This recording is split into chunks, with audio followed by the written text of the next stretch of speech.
The Murray Rambler is having a day off the garden. We've come to the Scottish Wildlife Trust Spey Bay Wildlife Reserve. No overnight parking.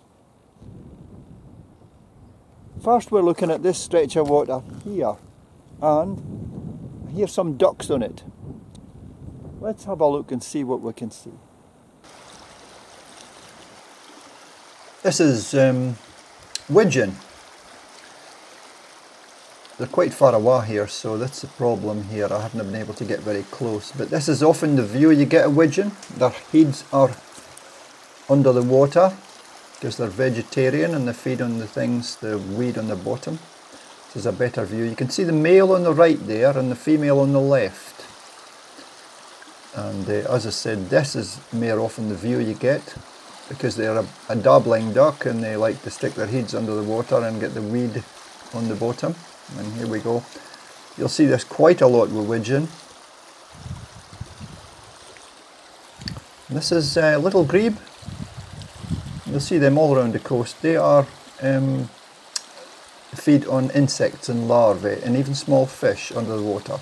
But they dive under and very hard to get a picture of them. And usually all you get is this, where they've gone under.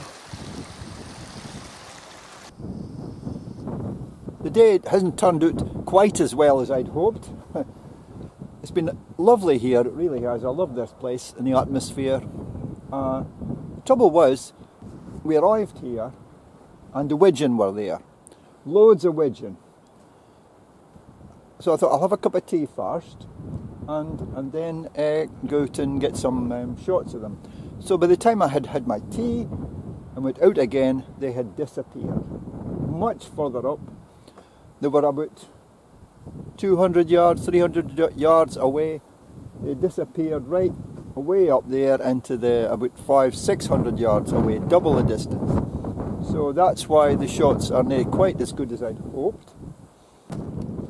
Wigeon, by the way, are in the amber list, which means that's next to the red list. So the RSPB, I think they've got the red list, that is severe. Population in severe decline, the amber list, moderate decline, and that is so on. So they are in the amber list, Wigeon. They are winter visitors from the north, Iceland, Northern Europe, and they are mainly vegetarian, like the pondweed and the grass by the side of the water. So the Wigeon are a wee bit weirder than mallards. And very characteristic kind of sort of wee kind of call, which you will recognise anywhere once you get your ear in, and it carries a long way. Off home now. The light's getting really bad now. We'll come back.